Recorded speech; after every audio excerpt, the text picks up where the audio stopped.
इस लेसन में हम लीनियर इनइक्वालिटीज़ इन टू वेरिएबल्स डिस्कस करेंगे और मैं आपको बताऊंगी कि लीनियर इनइक्वालिटीज़ इन टू वेरिएबल्स का क्या मीनिंग है और ये क्वेश्चन हम कैसे सॉल्व करते हैं। देखिए, फोकस है हमारा टू वेरिएबल्स आपके पास कोई भी हो सकते हैं। हम एक्स वाई ले लें, ए बी ले लें, हम कोई भी आप लेटर को रिप्रेजेंट कर सकते हैं जो वेरिएबल्स हैं। सपोज अगर आपके पास कोई एग्जांपल है, मैं लिखती हूँ जैसे 2x plus 3y is greater than equal to 4। तो देखें, ये जो बीच में मैंने साइन लिया है ग्रेटर देन इक्वल टू, ये इन इक्वलिटी का साइन है, क्योंकि इक्वल साइन ये होता है, ये इन इक्वलिटी है। और x और y ये आपके पास टू वेरिएबल्स हैं, ये देखें ये वेरिएबल्स हैं। आप इसके बजाय कुछ भी लिख सकते हैं, जैसे हम लिख सकते हैं और कौन से हमारे पास इनइक्वालिटी के साइन होते हैं, एक है हमारे पास लेस देन इक्वल टू और ग्रेटर देन या लेस देन। ये 4 हमारे पास इनइक्वालिटी के साइंस हैं, आप इसमें कोई भी यूज़ कर सकते हैं। तो हमारे पास ये बन जाती है लीनियर इन इक्वालिटीज़ इन टू वेरिएबल्स। और एक्स और वाई की जगह अगर सपोज मैं लिख दूँ, सिर्फ ए लिख दूँ, यानी इसका कोएफिशिएंट 1 हो जाएगा, -2b is less than equal to 5। तो ये भी हमारे पास एक इन इक्वालिटी बन गई। यहाँ पे अगर मैं लिख दूँ सपोज आपके पास x minus 3y is greater then 6, तो ये भी इनइक्वालिटी है। अगर x प्लस वाई करके हम लिख देते हैं तो ये भी इनइक्वालिटी है। तो हम ये 4 साइन यूज़ कर सकते हैं इनइक्वालिटी के लिए। इसकी इक्वेशन कैसे बनती है, इसको हम स्टैंडर्ड फॉर्म में लिखते हैं ax plus by is greater than equal to c। इसमें a, b और c ये आपके पास कोई भी इंटीजर्स हो सकते हैं, जैसे मैंने ये लिखा 2, 3, यहाँ -2 लिखा, और x और y आपके पास वेरिएबल्स हैं इसको, और ये a, b, c आपके पास हैं। लेकिन a और b सेम टाइम पे ज़ीरो नहीं हो सकता, क्योंकि a भी आपके पास सपोज 2 भी ज़ीरो है, ये भी ज़ीरो है, तो हमारे पास ये नहीं होगा, ये 0 इज़ ग्रेटर देन c बन जाएगा। इसलिए एट अ टाइम हमने कोऑर्डिनेट्स फाइंड आउट करने के लिए एट अ टाइम एक को हमने 0 लेना होता है, राइट। क्वेश्चन सॉल्व करेंगे, इसकी मैं डिटेल भी आपको बताऊंगी। तो और ये मैंने आपको बताया कि इसके ग्रेटर देन इक्वल टू के लिए हम ये भी सिंबल यूज़ कर सकते हैं इनइक्वालिटी को रिप्रेजेंट करने के लिए। आइए हम क्वेश्चन सॉल्व करते हैं, तो हमें ज़्यादा डिटेल हमें पता चलेगी कि इनइक्वालिटीज़ के क्वेश्चन हम कैसे सॉल्व करते हैं। y हमारे पास है, suppose example y is greater than equal to 2x plus 5। ये हमारे पास इन इक्वलिटी है, इसको हमने ग्राफ पे शो करना है। कैसे शो करना है, मैंने यहाँ ऑलरेडी आपके लिए ग्राफ बनाया है, लेकिन मैं आपको सॉल्व करके बताती हूँ कि ये पॉइंट्स कैसे हमने कंसीडर किए और कैसे हमने लाइन ड्रॉ की है। ये हमारे पास सॉल्यूशन सेट्स अवेलेबल हैं 5, इनको हम 1 बाय 1 इस सेम इक्वेशन में इसकी वैल्यूज़ पुट करेंगे। याद रहे कि ये जो कोऑर्डिनेट्स हैं इसमें फर्स्ट x को रिप्रेजेंट करता है और ये y है, सिमिलरली ये x है और ये y है आपके पास, एंड सो ऑन। जहाँ आपके पास x होगा वहाँ हमने ये फर्स्ट इसकी वैल्यू लिखनी है कोऑर्डिनेट की, और जहाँ आपके पास y है वहाँ हमने सेकेंड। तो इससे शुरू करते हैं। देखें, ये 15 है, y 15 इज़ ग्रेटर देन 2, और x की जगह हम क्या लिखेंगे 3, इसको हमने कंसीडर करना है। फिर हम इस पे आएंगे, फिर हम इस पे आएंगे, प्लस 5। तो ये हो जाएगा 15 इज़ ग्रेटर देन 6 प्लस 5, और 15 हमारे पास हो गया ग्रेटर देन 11। अब देखें ये ट्रू है, 15 इज़ ग्रेटर देन, 15 11 से बड़ा है, ये हमारे पास ट्रू आ गया इसका आंसर। ये इट मीन्स के इस पॉइंट ने, इस सॉल्यूशन सेट ने इस इनइक्वालिटी को सेटिस्फाई किया है, ये ग्रेटर देन है, ट्रू है। तो 3 और 15 अगर मैं कहूँ ये ग्राफ है, इस पे पॉइंट कहाँ होगा, तो देखें फर्स्ट आपका एक्स एक्सेस रिप्रेजेंट करता है, ये 3 है और ये 15 है, हमारे पास एक ये पॉइंट आ गया। इस तरह मैंने यहाँ पे ये पॉइंट लिखा है, एक्स एक्सिस पे 3, वाई पे 15, ये आ गया। अब हमने 2 और 6 मैं डायरेक्टली पुट कर देती हूँ। अब यहाँ पे ये नहीं लिखेंगे, सेकंड केस में वाई में आपने लिखना है 6 इज़ ग्रेटर देन 2, और एक्स की जगह आपने क्या लिखना है 2, 2 टाइम 4 हो जाएगा, 4 प्लस 11 ये हो जाएगा 6 is greater than equal to 9, जो कि फॉल्स है। देखिए 6 इज ग्रेटर देन नहीं है, इससे 6 9 से बड़ा नहीं है, ये फॉल्स है। इट मीन्स कि ये सोल्यूशन सेट इस इक्वेशन को सेटिस्फाई नहीं करता। लेकिन अगर मैं आपसे कहूँ कि आप ग्राफ पे 2 और 6 कहाँ ड्रॉ करेंगे, तो देखें ये 2 है और ये x है, आपको ये कोऑर्डिनेट मिलेगा। 2 और 6 मैंने यहाँ लिखा है, ये 3 और 15 है। अब हम -4 और 10 को इस वैल्यू में पुट करेंगे इसमें, तो y हमारे पास है 10, ये थर्ड केस है हमारे पास, इज़ ग्रेटर देन -8, क्योंकि x की वैल्यू हमारे पास -4 है, ये -8 हो जाएगी, +5, तो 10 is greater than equal to -3। 10 greater है -3 से, ये बिल्कुल ट्रू वैल्यू है, यानी ये पॉइंट जो है ये इस इक्वेशन को सेटिस्फाई कर रहा है। लेकिन अगर मैं कहूँ ग्राफ पे आपने ये पॉइंट आपको कहाँ मिलेगा, तो -4 ये है, देखें लेफ्ट साइड में, और ये आपके पास 10 है, आपको ये पॉइंट मिलेगा। अब आपने -5 और 6 को यहाँ पुट करना है, -6 हो जाएगा आपके पास y इज़ ग्रेटर देन, -6 को मल्टीप्लाई कर दें 2 से, तो ये हो जाएगा -5 को, तो ये हो जाएगा -10 + 5, और ये हो जाएगा -6 is greater than equal to -5, 10 - 5 5 आ जाएगा, जो कि फॉल्स है। -6 ग्रेटर नहीं है -5 से, तो ये इट मीन्स कि ये पॉइंट भी इसको सेटिस्फाई नहीं करता, तो हम इसको लिखेंगे ये फॉल्स हो गया। ये 2 पॉइंट सेटिस्फाई कर रहे हैं, ये 2 पॉइंट सेटिस्फाई नहीं कर रहे। लेकिन ग्राफ पे आपको ये पॉइंट कैसे मिलेगा, ग्राफ में आपको -6 और -5 थर्ड क्वाड्रेंट में मिलेगा, और ये मैंने ड्रॉ किया है कि यहाँ ये पॉइंट आएगा। अब हम लास्ट पे आते हैं -3 और -1। -3 और देखिए -1 लिखा मैंने instead of this y -1 is greater then -3, इसको लिखेंगे तो ये -6 हो जाएगा। मैं यहाँ डायरेक्ट कर रही हूँ, -1 is greater than equal to -1। देखें ये बहुत इंपॉर्टेंट पॉइंट है कि ये है ग्रेटर देन इक्वल टू, और दोनों तरफ -1 आ गया है कि -1 से ग्रेटर नहीं है लेकिन इक्वल टू है, दोनों इक्वल हैं। इट मीन्स कि ये भी कंडीशन ट्रू हो गई और ये सेटिस्फाई कर रही है इस इक्वेशन को, और इसका पॉइंट हमें मिलेगा -1 का यहाँ मिलेगा हमें।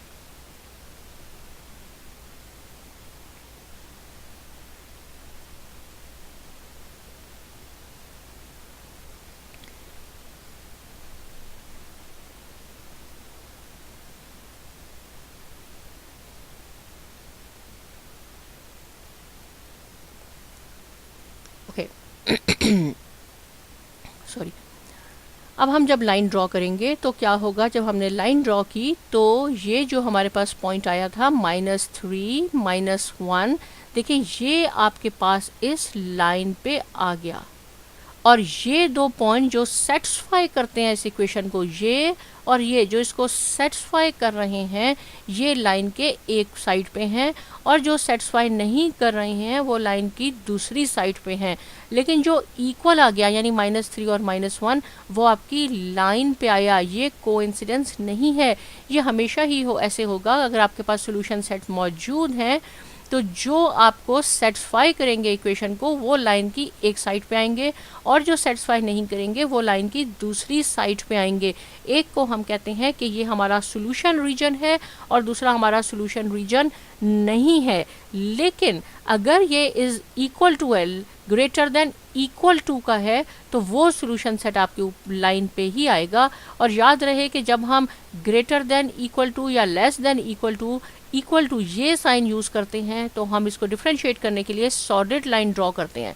लेकिन जब हम क्वेश्चन सॉल्व करेंगे जिसमें आपके पास सिर्फ ग्रेटर देन और लेस देन होगा तो हम डॉटेड लाइन शो करेंगे। तो अब हमें यहाँ पे इस क्वेश्चन में हमारे पास ये सोल्यूशन सेट ऑलरेडी मौजूद थे, हमने ये सिंपल इसकी वैल्यूज़ इसमें पुट की और हमने देखा कि कौन से पेयर्स हैं जो इस इक्वेशन को सेटिस्फाई कर रहे हैं और जो नहीं कर रहे। जो करते हैं वो एक साइड पे आएंगे और जो नहीं कर रहे वो दूसरी साइड पे आएंगे। अब मैं आपको इसका बताती हूँ कि कैसे हम ड्रॉ करते हैं और हमें कैसे पता चलेगा कि किस साइड पे जो सोल्यूशन पॉइंट आए हैं वो इस इक्वेशन को सेटिस्फाई करते हैं और जो दूसरे साइड पे आए हैं वो नहीं करते। तो इसको टेस्ट करने के लिए आपको ये स्टेप्स करने होंगे। सबसे पहले जो भी क्वेश्चन हमें दिया गया होगा उसको हम, यानी उसकी जो इनइक्वालिटी साइन है, जो भी 4 सिंबल मैंने आपको बताए हैं उसको आपने इज इक्वल टू में कन्वर्ट करना होगा। उसके बाद आपने y और x इंटरसेप्ट मालूम करने होंगे। y और x इंटरसेप्ट क्या होती हैं मैंने आपको पहले भी बताया है कि सपोज अगर मैं कह दूं कि x को मैं 0 पुट कर देती हूँ यहाँ पे, तो y इज इक्वल टू 2 आ जाएगा, यानी y की वैल्यू जो हम फाइंड आउट करेंगे वो y इंटरसेप्ट होगा, और जब y को 0 पुट कर देंगे तो x की वैल्यू 1 आ जाएगी जो कि x इंटरसेप्ट होगा। जो हमें x इंटरसेप्ट और y इंटरसेप्ट से पॉइंट मिलेंगे उसको हम ज्वाइन करके लाइन ड्रॉ करेंगे। लाइन ड्रॉ हो गई, उसके बाद हमने फाइंड आउट करना है कि किस सेक्शन में, किस एरिया में हमारा सोल्यूशन सेट आएगा। उसके लिए हम टेस्ट अप्लाई करते हैं 0 0 0 0 का मीनिंग है ओरिजिन पे। ये जो हमारा ओरिजिन है जहाँ x भी 0 है और y भी 0 है, ये कंपलसरी नहीं है, लेकिन हम 0 0 इसलिए हमेशा कंसीडर करते हैं क्योंकि ये बहुत इजी है, इससे समझना बहुत इजी हो जाता है। और फिर अगर 0 0 हमने कहाँ अप्लाई करना है, लेफ्ट साइड, ये जो इनइक्वालिटी हो जाएगा यहाँ पे आपके पास होगा, उसकी लेफ्ट साइड में आपने x और y को 0 पुट करना है। अगर मैं कह दूँगी 0 इज ग्रेटर देन 2, ये हो जाएगा जो कि फॉल्स है। अगर मैं कहूँ 0 इज लेस देन 2, जो कि ट्रू है। अगर तो आपकी वैल्यू 0 पुट करने से ट्रू आ जाती है तो आपका सोल्यूशन रीजन 0, यानी इस तरफ होगा सोल्यूशन रीजन जहाँ पे आपका ये 0 0 ओरिजिन लाई करता है। और अगर ये फॉल्स होगा तो इसकी ऑपोजिट डायरेक्शन में होगा। क्वेश्चन सॉल्व करते हैं, इन पॉइंट्स को आपने मेमोराइज करना है, क्वेश्चन में बहुत ईजी हो जाएगा आपके लिए। Draw all solutions of the inequality. देखें ये इनइक्वालिटी है। पहला पॉइंट क्या था, पहला पॉइंट ये है कि आपने इनइक्वालिटी को इक्वल साइन में चेंज करना है। जो यहाँ मैंने लिखा है वो हमने इसको चेंज किया। अब सेकंड पॉइंट में हमने इसके y और x इंटरसेप्ट निकालने हैं। कैसे होगा, पहले हम इस x को 0 पुट कर दें तो ये हो जाएगा 0 माइनस 3 इज इक्वल टू 6, और अब हम इसको -3 से डिवाइड कर देते हैं तो हमारे पास आ जाएगा y इज इक्वल टू -2, -2 आ गया। 3 1 टाइम, 3 2 टाइम। याद रहे कि पहले कोऑर्डिनेट में हमेशा हम जब वैल्यूज़ लिखते हैं x एंड y की तो पहले x लिखते हैं, और इसमें हमने x को 0 सपोज किया है तो हम 0 लिखेंगे, और y की वैल्यू हमारे पास क्या आई है, यानी ये y इंटरसेप्ट आया है। x को 0 पुट किया, y की वैल्यू आ गई, ये y इंटरसेप्ट है -2। और सेकंड हमारा पार्ट ही यही है, पॉइंट ही यही है जिसमें हमने x और y इंटरसेप्ट मालूम करने हैं। अब हम x कैसे मालूम करेंगे, x इंटरसेप्ट, इस इक्वेशन में y को 0 पुट कर दें, y 0 हो जाएगा तो ये पूरा आपके पास 0 हो जाएगा, ये आपके पास हो जाएगा 2x इज इक्वल टू 6, और x की वैल्यू आपके पास आ जाएगी 3। कोऑर्डिनेट क्या बने, x इंटरसेप्ट इसका हुआ 3, y को हमने 0 पुट किया है तो हमारे पास आ गया ये एक सोल्यूशन सेट, ये हो गया एक सोल्यूशन सेट हमारे पास ये हो गया। थर्ड स्टेप क्या है, ये जो इंटरसेप्ट आए हैं इसे हमने लाइन ड्रॉ करनी है। पहला है 0 और -2, यहाँ पे भी मैंने शो करके दिखाया है, यहाँ आ जाए 0, x एक्सिस पे 0, y पे -2, तो हमारे पास ये पॉइंट आएगा। सिमिलरली 3 हमारे पास है x एक्सिस पे और y पे 0 है, हमारे पास ये पॉइंट आएगा। हम इस लाइन को ज्वाइन कर देते हैं। जब हमने ये लाइन ज्वाइन किया है, ये पॉइंट हमें कैसे मिले हैं, ये पॉइंट मिले हैं जब हमने इनइक्वालिटी को इक्वल साइन में चेंज किया है तो हमें ये पॉइंट मिले। इसलिए ये लाइन जो है ये इसको रिप्रेजेंट करती है, 2x minus 3y is equal to 6। अब हमारे पास हमने टेस्ट अप्लाई करना है फोर्थ है चेक करने के लिए कि हमारा सोल्यूशन रीजन, यानी वो सारे पॉइंट्स, ऑल सोल्यूशन, हमें इस इक्वेशन में हम जो वैल्यूज पुट करेंगे वो इस साइड वाले नंबर ले, लाइन के इस साइड वाले, या लाइन के ऑपोजिट वाले नंबर होंगे हमारा सोल्यूशन रीजन। इसको चेक करने के लिए हम अप्लाई करते हैं टेस्ट पॉइंट 0 0। इट मीन्स कि ये जो इक्वेशन आपके पास लिखी हुई है 2x minus 3y is greater than equal to 6, x और y 0 0 का मीनिंग है, यहाँ पे देखें x भी 0 होता है, y भी 0 होता है, इन दोनों को हम 0 0 पुट कर देते हैं। तो 2 को मल्टीप्लाई करें, x 0 से 0 हो जाएगा 0, तो ये हो जाएगा 0 is greater than equal to 6। 0 is greater than, ये फॉल्स हो गया, देखें ये फॉल्स हो गया, 0 इज ग्रेटर देन नहीं है, तो अगर ये फॉल्स है then the solution region is in the opposite direction of the line, यानी ओरिजिन, ये ओरिजिन है, सोल्यूशन सेट आपको यहाँ नहीं मिलेगा। अगर ये फॉल्स है तो दूसरी तरफ मिलेगा, अगर ये ट्रू होगा तो ओरिजिन की तरफ आपका होगा सोल्यूशन सेट, तो आपके पास यहाँ आएगा सोल्यूशन सेट। इट मीन्स कि इसमें इस लाइन के ऑपोजिट जितने भी नंबर आ रहे हैं, ये यहाँ से देखें ऑनवर्ड 4 5 6 और ये -2 था, -3 -4, ये कोई भी आप इसमें सेट में नंबर डाल के देखें, ये इस इनइक्वालिटी को प्रूव करेगा। मैं करके दिखाती हूँ। यहाँ से हम 6 ले लेते हैं, यानी x की जगह मैंने 6 लिखा, -3, y की जगह कोई भी ये यहाँ से नंबर लें, हम यहाँ से -5 लेते हैं, -5 is greater than equal to 6, ये हो जाएगा +15 और ये हो जाएगा 12 इज़ ग्रेटर देन 6, तो ये हो जाएगा 27 is greater than equal to 6। देखिए प्रूफ हो गया, ये हमारा सोल्यूशन रीजन है। अगर हम यहाँ पे कोई वैल्यू लेंगे तो ये लेस देन हो जाएगी, ये सेटिस्फाई नहीं करेगा। ये भी मैं आपको करके दिखाती हूँ। इसी इक्वेशन में ये हम ले लेते हैं 1, x की वैल्यू भी मैं 1 लेती हूँ, 2 multiply by 1 -3 multiply by -1 is greater than equal to 6, 2 + 3 is greater than equal to 6, 5 is greater than equal to 6, जो कि फॉल्स है। तो जब हमें ये 2 पॉइंट्स मिल जाते हैं, इंटरसेप्ट मिल जाते हैं, इसे हम लाइन ड्रॉ कर लेते हैं। उसके बाद हम टेस्ट अप्लाई करते हैं, यानी इस इक्वेशन में x और y को 0 0 पुट करते हैं दोनों को, फिर देखते हैं ट्रू है या फॉल्स है। अगर फॉल्स है आपके पास तो ओरिजिन की तरफ आपका सोल्यूशन सेट नहीं होगा, दूसरी साइड पे होगा। लेकिन अगर आपका ट्रू है तो ये इस साइड पे होगा। लेकिन सम बुक्स में इन्होंने थोड़ा सा डिफरेंट करके लिख दिया है, जैसे यहाँ मैंने आपको कहा कि ये सोल्यूशन सेट है आपका, राइट। किसी बुक में ऐसे होगा, ये साइड शेड होगी और लिखा होगा ये सोल्यूशन सेट नहीं है। तो आप जिस एरिया को शेड करें वहाँ आप नोट लिख दें कि shaded area is the solution set. जैसे सेम एग्जाम्पल है, एवरीथिंग सेम है, ये हमारा सोल्यूशन सेट नहीं है। किसी बुक में आप देखेंगे यहाँ शेड होगा, तो आप बिल्कुल कंफ्यूज ना हो कि ये क्यों शेड हो गया और ये तो सोल्यूशन, तो यहाँ लिखा होगा कि shaded area is not the solution set. लेकिन सिंपल ये है कि जब आप बनाएं तो याद रहे कि अगर आपका आंसर ट्रू आता है, जब आप 0 टेस्ट अप्लाई करते हैं और उसका आंसर ट्रू आ जाता है, तो आप इस तरफ शेड कर दिया करें कि ओरिजिन की तरफ आपका सोल्यूशन रीजन है। इस क्वेश्चन को सॉल्व करते हैं। देखें ये कैसे हो जाएगा, इसको मैं लिख देती हूँ -4x -5 इज़ लेस देन 6 को हम उधर ले गए, दूसरी तरफ तो -6 हो गया, ये हो जाएगा 4x + 5y is less then 6, क्योंकि माइनस से इसको हमने मल्टीप्लाई किया। अब हम इसके पहला स्टेप ये क्या था आपका कि हम इस इक्वेशन को चेंज कर लेते हैं इक्वल साइन में। सेकंड है y और x इंटरसेप्ट मालूम करें। अगर मैं इसको x को 0 पुट कर देती हूँ तो y की वैल्यू हमारे पास आ जाती है 6/5 विच इज़ इक्वल टू 1.2। तो इसके कोऑर्डिनेट क्या होंगे, x को मैंने 0 पुट किया है, पहले आपने x लिखना होता है और फिर ये y इंटरसेप्ट आ गया।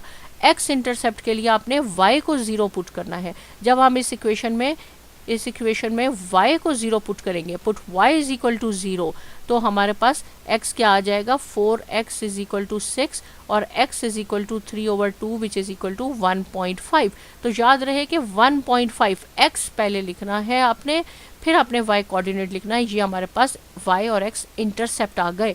उसके बाद y और x इंटरसेप्ट की हेल्प से हमने एक लाइन ड्रॉ करनी है। देखिए 0 और 1.2 ये y एक्सिस है, ये x है, ये y है। y पे 1.2 आ गया, x एक्सिस पे आपके पास 1.5, हमने लाइन ड्रॉ की। अब हमें ये फाइंड आउट करना है, और ये लाइन किसको, 4x + 5y is equal to 6। देखें जब आपके पास ग्रेटर देन और इक्वल टू होगा तो आपने सॉलिड लाइन बनानी है, लेकिन जब आपके पास इज़ इक्वल टू नहीं है, इट मीन जो पॉइंट्स ये जो लाइन पे आ रहे हैं ये इसके सोल्यूशन सेट नहीं है। अगर इक्वल टू होगा और सॉलिड लाइन है, इट मीन्स कि ये जो पॉइंट आपके पास सोल्यूशन सेट इस पॉइंट पे है ये भी सोल्यूशन सेट है। लेकिन जब डॉटेड लाइन है तो इसका मीनिंग है कि नहीं है। तो याद रहे जब सिंपल ग्रेटर देन और लेस देन करते हैं तो आपने डॉटेड लाइन बनानी है। और ये लाइन आपने किसकी हेल्प से बनाई, जब हमने इस इक्वेशन को इक्वालिटी में कन्वर्ट किया, ये आ गई। अब आपने देखना है कि ये रीजन आपका सोल्यूशन रीजन है या ये आपके पास सोल्यूशन रीजन है, इसके लिए टेस्ट अप्लाई करना है। ये जो आपके पास ओरिजिनल इक्वेशन, चले मैं इस वाली को कंसीडर कर लेती हूँ, इसमें x और y को हमने 0 पुट करना है दोनों को, तो ये हो जाएगा 0 0, यानी 0 इज लेस देन 6। तो ये ट्रू है, 0 लेस देन 6 है, ट्रू। जब ट्रू हो जाए इट मीन्स आपका सोल्यूशन सेट ओरिजिन, ये ओरिजिन है। यहाँ आपके पास सोल्यूशन रीजन आपका ये है, आपने इस एरिया को शेड करना है कि ये सोल्यूशन रीजन है। इसमें से कोई से भी तो पॉइंट ले लें, एक x का ले लें, एक y का ले लें, इस इक्वेशन में पुट करके देखें, ये इक्वेशन आपको सेटिस्फाई हो जाएगी और ये आपका सोल्यूशन एरिया नहीं है। लेकिन आप यहाँ लिख दें कि shaded area represents the solution region, क्योंकि आप कोई और बुक लेंगे उसमें समटाइम्स ऑपोजिट डायरेक्शन को किया होता है। जैसे ये सेम एग्जांपल है, ये हमारा रीजन नहीं है, अगर इसको मैंने शेड कर दिया तो आप यहाँ लिख दें shaded area is not the solution region. Right, मुझे उम्मीद है कि आपको ये समझ में आ गया होगा। और डॉटेड लाइन कब लगानी है, जब यहाँ पे सिंपल ग्रेटर देन और लेस देन का सिंबल हम यूज़ करें। लेकिन अगर हम जब ग्रेटर देन इक्वल टू का भी करते हैं या लेस देन इक्वल टू का करते हैं तो हम सॉलिड लाइन लगाते हैं। सिंपल ये होगी तो डॉटेड लाइन लगाएंगे। डॉटेड लाइन में जो पॉइंट्स आएंगे इट मीन्स ये सोल्यूशन सेट नहीं है, ये इक्वेशन को सेटिस्फाई नहीं करेंगे ये पॉइंट। लेकिन जब हम ग्रेटर देन और इक्वल टू आएगा, सॉलिड लाइन में जो पॉइंट आएंगे वो उसको सेटिस्फाई करेंगे। इसके बाद नेक्स्ट लेसन में मैं कोई और फ्यू क्वेश्चन सॉल्व करूंगी ताकि आपका कॉन्सेप्ट और क्लियर हो जाए। साइमा एकेडमी को ज़रूर सब्सक्राइब कीजिए और बहुत शुक्रिया।